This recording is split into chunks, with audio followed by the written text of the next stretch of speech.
Have you ever found yourself just completely captivated by certain companies or leaders, maybe even just individuals? Yeah, they have this incredible knack, don't they? They really do.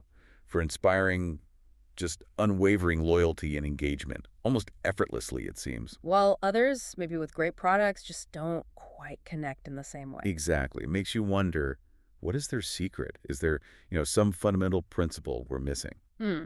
Well, today we're taking a deep dive into an idea that offers a really compelling answer.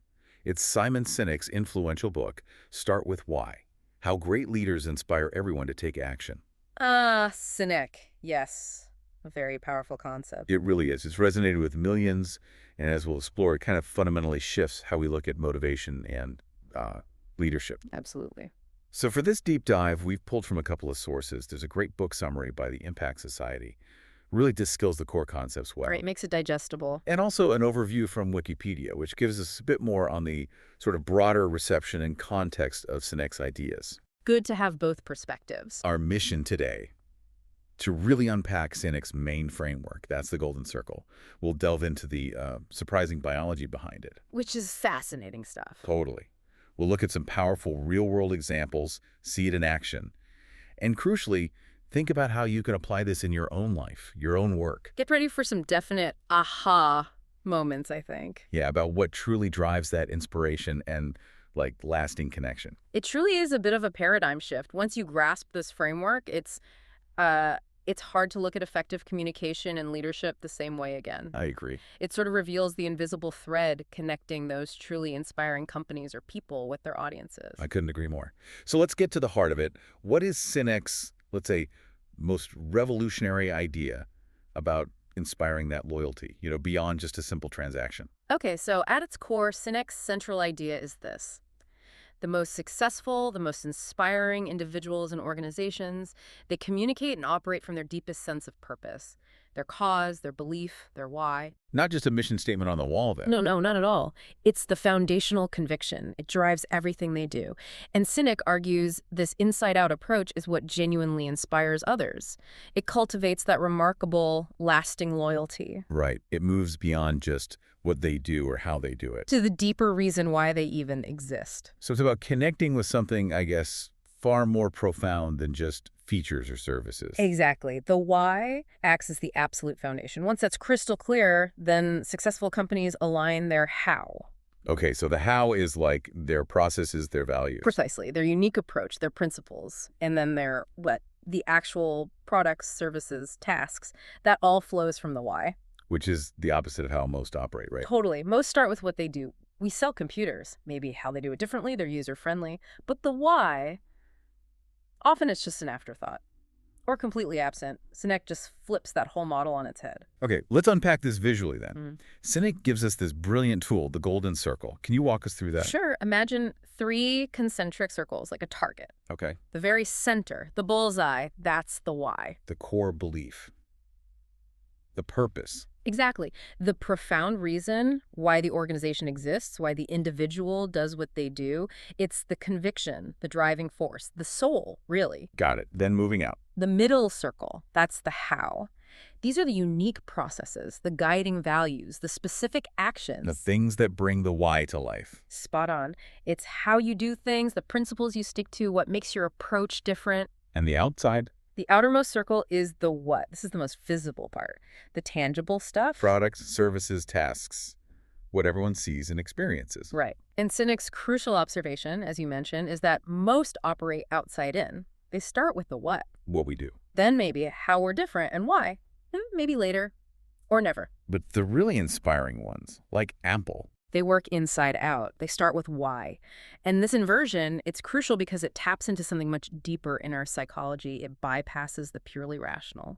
And appeals more to our desires for purpose, belonging. Exactly. It hits differently. That distinction is so powerful, which leads us right into probably Sinek's most famous quote, "People don't buy what you do, they buy why you do it." Iconic. It sounds simple, but when you really think about it, wow. Why is that emotional connection so much more powerful than just logic? Well, it's fundamental human behavior, isn't it? When organizations communicate their why, they're not just giving you info, they're inviting you to connect with a shared belief. It's not about the specs, it's about the feeling. Right. It's emotion, values, identity. Think about it. Have you ever paid more for something that functionally wasn't that different, but you just felt connected to the brand or admired what they stood for? Oh, definitely. All the time. That's the why working.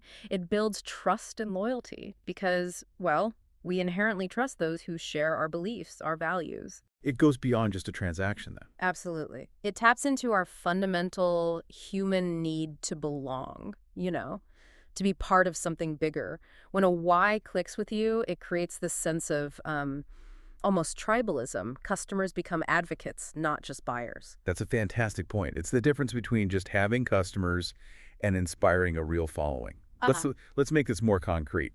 Apple is the classic example Sinek uses, right? The classic. Apple doesn't just sell computers or phones. From the very start, their why has been about challenging the status quo, thinking differently. Empowering the individual through tech. Exactly. Beautifully designed tech. Their marketing often speaks to the rebel, the innovator, the creative. So when people buy Apple, they're not just getting a device. They're buying into that why. They're aligning themselves with that idea of innovation, individuality. Precisely. And that core belief resonates deeply with people who see themselves that way, too. It sets them apart from competitors who just talk features or speed or price. And then there's the incredible example of Martin Luther King Jr. He wasn't just listing demands, was he? Not at all. He didn't focus on the specific actions or even primarily the methods of protest. He articulated a profound why. A belief in equality, justice. A dream of a better future. His why was so clear, so powerful, so universally appealing that millions were moved, not just because of policy goals, but because they shared his fundamental belief. They weren't just following a leader, they were part of a cause, their cause. Exactly. And Sinek points to others, too, like JFK inspiring the moonshot or Steve Jobs instilling that deep sense of purpose. These leaders understood to have real impact, you start with why. What's truly mind-blowing is when Sinek gets into the biology behind this. It's not just clever marketing, it's apparently wired into our brains. How does that work? Yeah, this part is really cool. Sinek connects it directly to how our brains are structured. Yeah. He says it aligns perfectly with the golden circle. Our limbic brain, kind of the middle part, is responsible for our feelings. Trust, loyalty, and crucially, decision-making.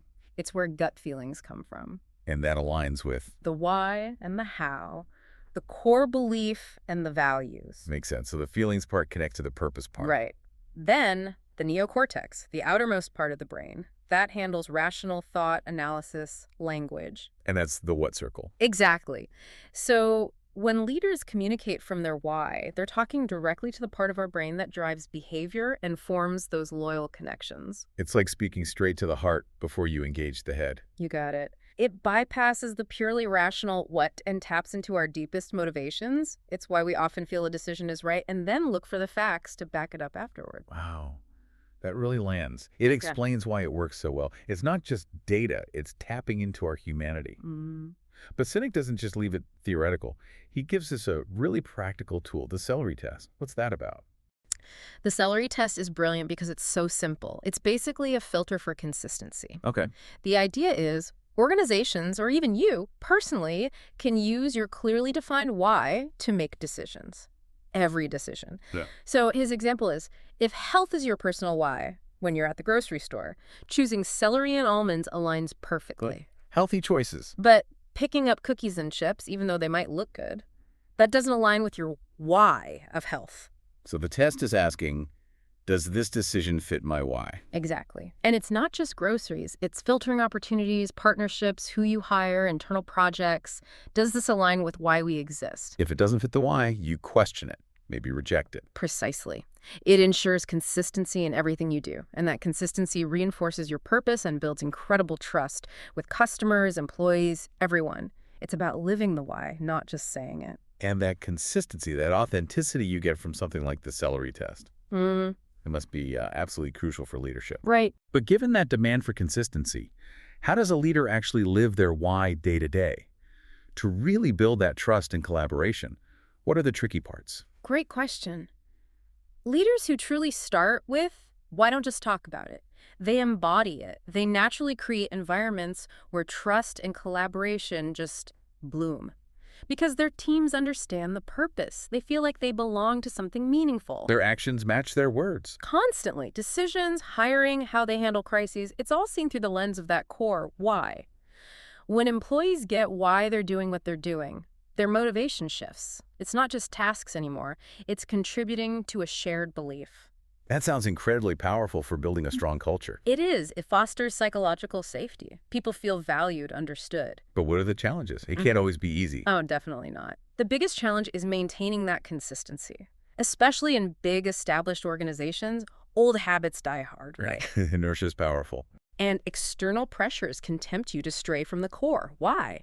Maybe chase a short-term gain that doesn't really align. Right. So it takes continuous introspection, really clear communication, and honestly, sometimes the courage to say no to things that just don't fit, even if they look appealing on the surface. But the payoff is worth it.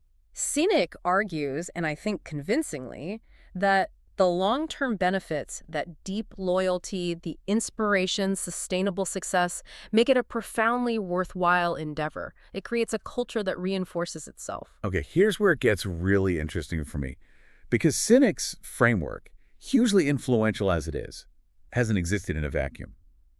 Other thinkers have built on it, or maybe offered slightly different angles for certain situations. That's right. It sparked a lot of conversation, which is a sign of a powerful idea. So what are some of those other viewpoints? How do they kind of complement or maybe subtly challenge? Start with why. Well, for example, you have Lindsay McGregor and Neil Doshi. They wrote a book called Primed to Perform, and they came to a very similar conclusion, but maybe from a slightly different angle. They basically say why we work determines how well we work. Emphasizing the purpose and identity linked to performance. Exactly. They really hammer home that genuine internal motivation, rooted in that sense of purpose, that personal why is far more powerful than external stuff like bonuses or pressure. It echoes Sinek, but really focuses on how connecting with your identity at work drives engagement and better results. Reinforces Sinek on a more individual level, perhaps. Okay, so that's more of a reinforcement. Are there perspectives that offer like a twist? Yes, definitely. There's an interesting point about the sequence of things. Ken Krogh, writing for Forbes, made an argument specifically for salespeople.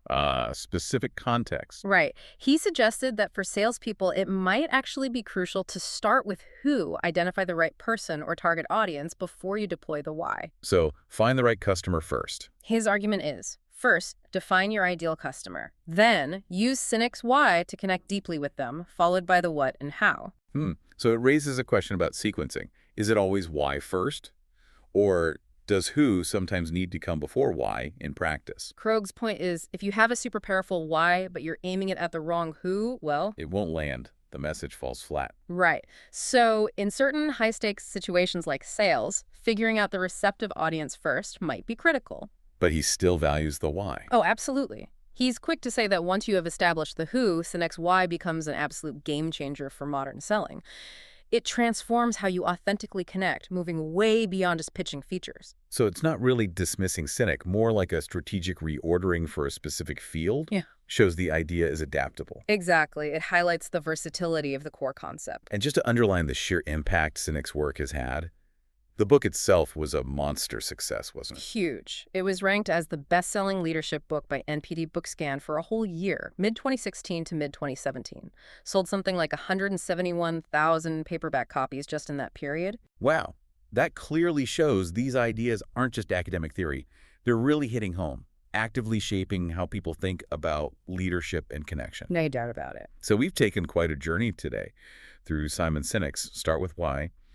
We've unpacked his golden circle, looked at the surprising brain science behind it. The biological connection, yeah. And seen how it plays out in inspiring leadership and even practical tools like the celery test.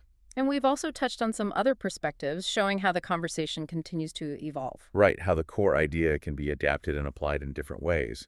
It demonstrates its robustness, I think. Definitely. Which leads us, I suppose, to a final thought for you, the listener, to mull over. Go for it. Well, if understanding and articulating your why can create such deep trust, loyalty, and inspiration in businesses and movements, even in specific contexts like sales, how might you apply this principle in your own life? Good question. What is your core purpose for something you're really passionate about? Maybe it's your career, maybe a personal project, maybe even your family relationships. Are you really communicating that why from the inside out? Exactly. And maybe think about Krog's point, too. Have you considered the who? The specific audience or individuals you want to connect with most deeply using that why? How could combining your why and identifying your who amplify your impact, build Yeah. stronger connections? Yeah, something to think about. How could understanding your why and who you want to share it with change things for you? Think about that until our next deep dive.